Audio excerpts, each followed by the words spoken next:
Assalamualaikum warahmatullahi wabarakatuh. Hai semuanya, perkenalkan nama saya Yunsi Awalia Cinta. Saya dari kelas 11 akuntansi. Di sini saya akan menjelaskan tentang materi teks drama. Nah, seperti yang kita tahu, teks drama itu berada di mata pelajaran bahasa Indonesia, yaitu bahasa Indonesia kelas 11. Nah, kalian di sini pasti udah nggak asing kan ya sama kata drama itu. Pasti setiap dengar drama, pikiran kalian tuh langsung kepikiran drama romance, drakor, dracin, dua itu semuanya lagi viral banget sekarang. Dan pastinya kalian kalau dengar kata drama tuh pasti langsung ya kepikiran gitu. Tapi kalian pernah nggak sih kayak penasaran drama tuh dari bahasa apa sih? Karena asal drama itu bukan bahasa Indonesia, bukan berasal dari bahasa Indonesia, tetapi drama itu berasal dari bahasa Yunani, yaitu dari kata draumai, D-R-A-U-M-A-I, yang artinya berbuat, bertingkah, berlaku, beraksi, dan sebagainya.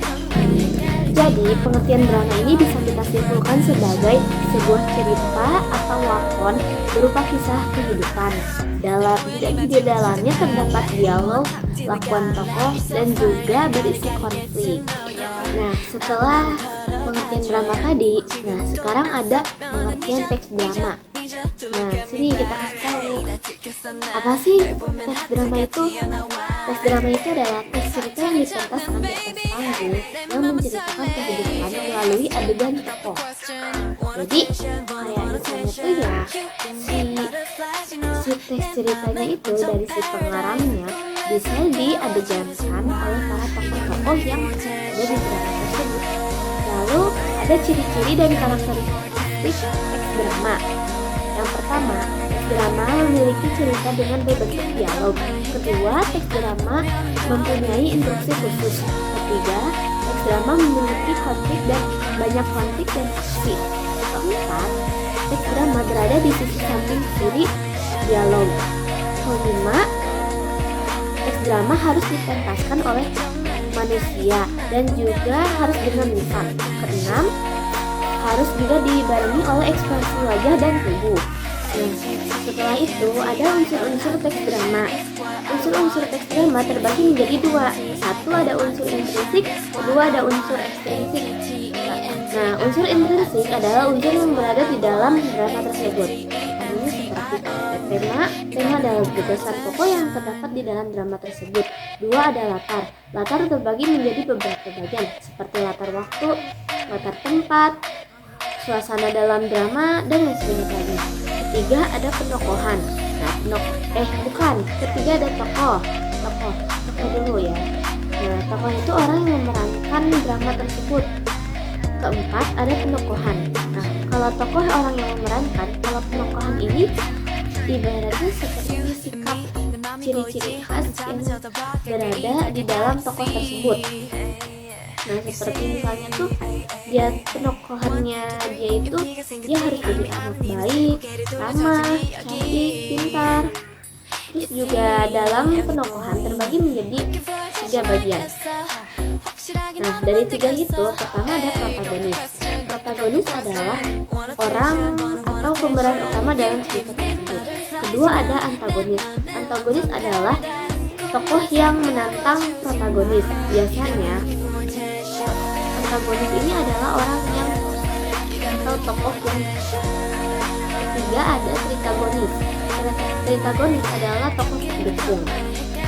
Lalu lanjut ke bagian unsur intrinsik lagi. Itu kan ke 1, 2, 3, 4 yang sekarang kelima. Kelima ada dialog. Dialog adalah percakapan antar tokoh. Keenam adalah ada babak. Babak biasanya adalah sesuatu yang berada di dalam drama. Misalnya kayak pergantian dari babak 1 ke babak 2. Biasanya juga gak banyak sih sebenarnya. Kalau di drama teater itu misalnya babak pertama itu masih awal biasa, lalu babak kedua itu udah mau mendekati konflik. Lalu yang ke 7 yang ketujuh itu ada konflik. Konflik adalah ketegangan yang ada di dalam drama tersebut. Intinya itu si konflik itu adalah masalah yang ada di dalam drama. Nah, biasanya kalau cerita udah kena konflik itu udah gak beres.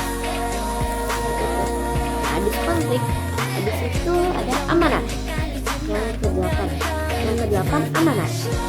Amanat itu adalah sebuah hikmah ajaran yang dikasih dari si cerita tersebut atau pesan moralnya. Kayak misalnya cerita Semangin Kendang.